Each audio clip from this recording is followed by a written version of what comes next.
In September 1991, shortly after the end of the Cold War, a cabal of elite bankers and intelligence spooks led by George H.W. Bush financed a $240 billion covert operations war chest through the purchase of 10-year securities that, as it happened, were scheduled to come due on September 12, 2001.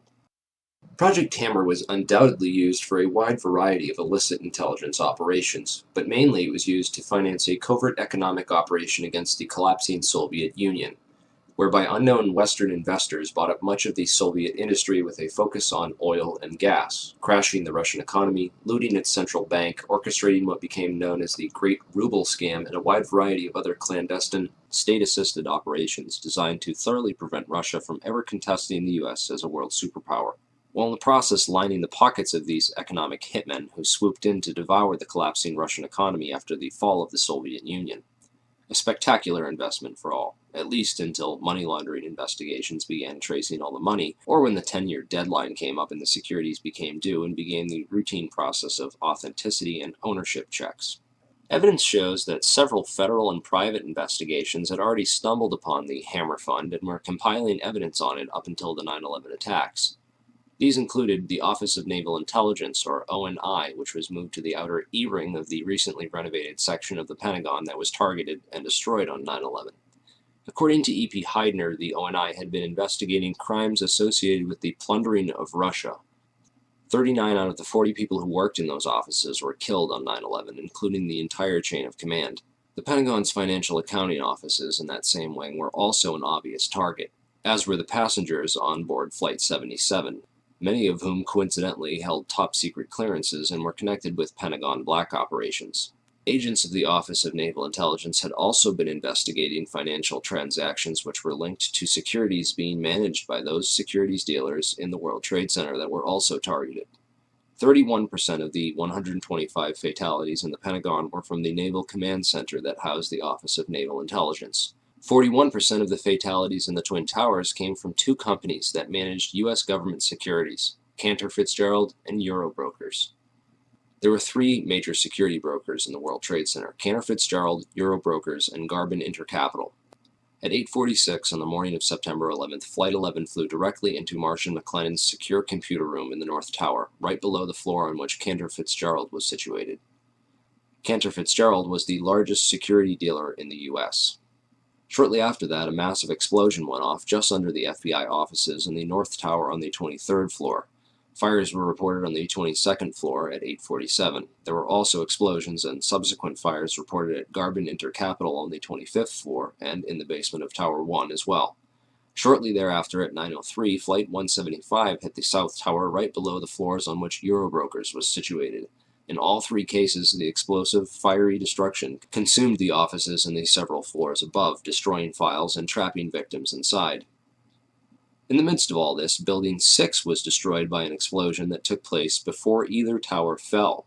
This secondary explosion took out a portion of the building which just happened to include the El Dorado Task Force's offices. The El Dorado Task Force was an interagency money laundering watchdog group responsible for coordinating all major money laundering investigations in the U.S. In the immediate aftermath of September 11th, these groups would be redirected to investigate terrorist financing.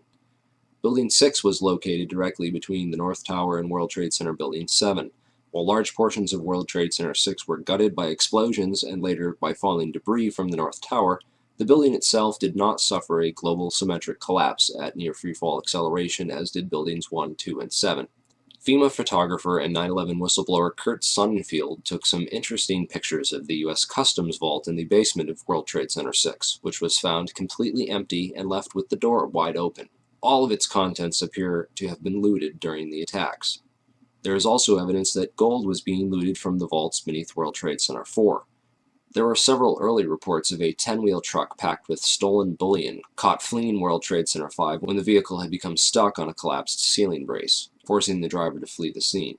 Many researchers have stumbled across one or two of these anomalies from time to time: the empty vaults, the secondary explosions, the fireproofing upgrades on the exact floors coinciding with failure and impact in the towers, the suspicious power downs and evacuation drills, the World Trade Center tenants and security firms like AIG, Marsh & McLennan, and Kroll, and their close ties with the intelligence community, etc., etc. These anomalies are not unrelated. but nevertheless became lost inside the chaos of that September morn, the aftermath, and subsequent cover-ups. Okay, so what does all this mean? Overall, a critical mass of brokers from the major government security brokerages in the Twin Towers had to be eliminated to create chaos in the government securities market.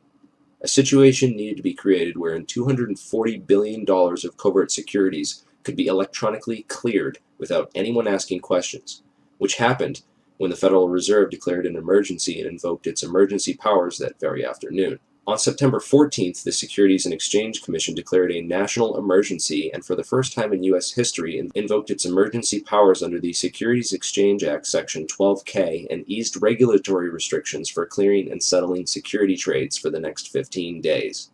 These changes would have allowed the estimated $240 billion in covert government securities to be cleared upon maturity without the standard regulatory controls around identification of ownership. The towers needed to be demolished to create a big enough mess that the illicit activities taking place behind the scenes that morning could be hidden in the confusion of that day. Okay, now let's talk a little bit about who did it and how. 9/11 whistleblower Richard Andrew Grove was a software salesperson for a company called Silverstream. Silverstream's technology was on the cutting edge of internet solutions, offering software to web-enable the critical business functions of Fortune 500 companies, basically integrating and making available on the web the disparate legacy applications and mainframes while simultaneously streamlining workflow and traditional paper processes, with an end result being a lower cost of operation and more efficient transactions. Silverstream had built internet transactional and trading platforms for Merrill Lynch, Deutsche Bank, Bankers Trust, Alex Brown, and Morgan Stanley, to name a few. Leading up to 9/11, Silverstream was designing specialized accounting software for a major client, Marsh & McLennan. Marsh is the world's largest insurance brokerage and was located right below Cantor Fitzgerald in the North Tower. Approximately 295 Marsh employees were murdered that morning, along with other innocent victims and employees who either knew too much or too little about their chosen work environment. But most importantly, Silverstream provided a specific type of connectivity that was used to link AIG and Marsh & McLennan, the first two commercial companies on the planet to employ this type of transaction. What then were Marsh and AIG doing, and why did they need to leverage technologies that no other commercial entity on the face of the earth needed to use to conduct business? The recovered hard drives from the World Trade Center, combined with Richard Grove's testimony, give us some intriguing clues. Grove discovered that Silverstream was overbilling Marsh to the tune of $7 million extra for fictitious and unneeded hardware. He also became aware of an exploitable flaw in the accounting software that had been sold to a variety of Marsh's clients and partners. When he brought this up to his superiors at Silverstream and others at Marsh, he was told to keep quiet and not to worry about it. But other friends of his at Marsh were also getting concerned and began documenting what was going on and raising concerns within the company. At last, they were finally granted a hearing with one of Marsh's high-ranking executives and were told to bring all their evidence to a hearing scheduled for 8:30 a.m. on September 11, 2001, on the 93rd floor. The high-ranking member of Marsh, who Grove did not name, would participate via teleconference from the safety of his home, while Marsh employees and potential whistleblowers, Gary Lasko, Catherine Lee, Ken Rice, Richard Breuhardt, and John Oltzhofer, would die in the meeting room in the North Tower with all their evidence when American Airlines Flight 11 would impact that very section of the building. Richard Grove fortunately got stuck in traffic that morning and didn't make it. Computer hard drives recovered from the World Trade Center show a spike in suspicious transfers that took place within the World Trade Center as the 9/11 attacks were unfolding. Richard Grove is convinced that these suspicious money transfers were performed electronically using Silverstream software, and that the overbilling of Marsh was hush money for the operations. It would certainly have helped clear up that $240 billion in securities and make it look like any of those companies might have done it. The recovered hard drives and financial transactions from 9/11 all show clear evidence that something was going on that morning. Marsh's CEO at the time was Jeffrey Greenberg, the son of Maurice Greenberg of AIG. Most insurance companies were hurting badly in late 2001 after $40 billion in insurance settlements had been paid out for the devastation caused by the 9/11 attacks. Yet one insurance company did not suffer quite the same losses as the other companies did. American International Group, or AIG as it turns out, is much more than an insurance company. With its long ties to the intelligence community, AIG was founded by OSS operative Cornelius V. Starr, 2 R's, the uncle of Clinton's friend Kenneth Starr. AIG currently operates a complex network of shell companies and other entities which operate internationally and have been used for clandestine intelligence gathering and other covert activities for decades. The company that ran security in the World Trade Center, Kroll Associates, was owned by AIG. The CEO of AIG on 9/11 was a guy named Maurice Greenberg, who was actually nominated for the position of Director of Central Intelligence after he authored a report for the Council on Foreign Relations, of which he's a high-ranking member, where he advocated that FBI and Drug Enforcement Agency agents operating abroad should not be allowed to act independently of either the ambassador or the CIA, lest pursuit of evidence or individuals for prosecution cause major foreign policy problems or complicate ongoing intelligence and diplomatic activities. Of course, this type of policy is essentially a continuation of things like Executive Order 12333 and the CIA-assisted contra-cocaine trafficking that went on as an immediate result. These backdoor agreements open the floodgates for government drug money laundering and narco-trafficking.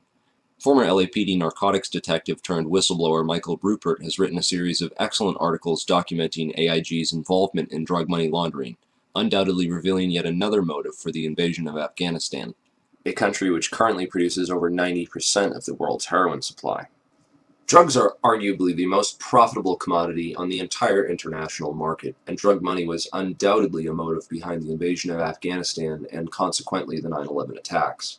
While companies like AIG launder the drug money for big banks, the actual drug production and trafficking can be traced back to the same Iran-Contra affiliates like Richard Armitage and Frank Carlucci. Unfortunately, that rabbit hole is a bit too deep and off-topic to get into here. I will mention that DynCorp was heavily involved, as well as Stewart Air Force Base in upstate New York, where the two flights out of Boston crossed paths simultaneously and shut off their transponders before making their way to the Twin Towers. Many researchers believe that the MENA operation was moved to Stewart Air Force Base after Barry Seal got whacked.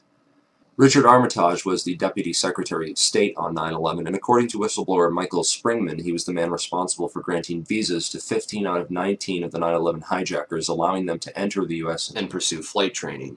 Frank Carlucci is the chairman of the Carlyle Group and was in Washington, D.C. on 9/11, having just met with George H.W. Bush and the brother of Osama bin Laden on Carlyle Group business. Frank Carlucci was also the chairman of BDM International, a company that served as a front for State Department black operations. Frank Carlucci's employees at BDM International left to take charge of Stratesec, the World Trade Center and airport security firm. Corporate Operating Officer Barry W. McDaniel, an ex-military expert in logistics and materials distribution, and CEO Wirt Dexter Walker III, who is a distant Bush cousin from the Herbert Walker line, with an extensive history of managing CIA front companies. Marvin Bush, the president's brother, was also a board member at Stratesec, although Stratesec maintained contracts for security upgrades which were set to expire on September 11, 2001. They were not the company officially charged with World Trade Center security. This role was assigned to a risk management firm called Kroll Associates. Kroll's chairman, Jerome Hauer, was a longtime personal friend of ex-FBI counterterrorism expert John O'Neill and was responsible for O'Neill's appointment as head of security for the World Trade Center just a few days prior to the 9/11 attacks. O'Neill is the world's leading expert on Osama bin Laden and al-Qaeda and was a potential 9/11 whistleblower with hard evidence of White House complicity in the protection and shielding of the 9/11 hijackers from all means of federal investigation. Al-Qaeda hijacking suspects were flagged by the Able Danger terrorist tracking program, which was also shut down by the White House. Able Danger whistleblower Anthony Schaefer claims the U.S. government destroyed over 6 terabytes of data related to Able Danger, which he also claims identified 9/11 ringleader Mohammed Atta as early as February of 2000. Those atop the chain of command in the White House, military, and intelligence establishment deliberately ignored all the warning signs of an impending attack. A clever strategy of plausible deniability which also served to portray those in charge as incompetent rather than complicit. In every major head throughout the chain of command on 9/11, from NORAD to the military, we see a repeated theme of complicity through negligence or incompetence. After 9/11, failure and incompetence was rewarded, and whistleblowers were silenced. Combined with the fact that 6 corporations control 90% of the media, and CIA operations like Mockingbird admit to taking over and subverting our U.S. media, we can understand how such a big lie could have been kept from the American public for so long. But if you stop and take the time to do your research, you'll find all the evidence is there, hidden beneath a mountain of disinfo and lies. From my experience, I've learned it's best to just ignore the bullshit. And despite the crazies we attract, the 9/11 Truth Movement has in its ranks some of the most brilliant and amazing human beings this planet has ever seen. We are so far beyond the bullshit at this point, people. It's time to start naming names and demanding investigations into these individuals and their businesses. We know they didn't hire a bunch of rookies to pull off the 9/11 inside job. And we know 9/11 was a cover-up in itself of a shitload of other schemes and covert activities that many of the same players were likely involved with. There is serious dirt here, so keep digging.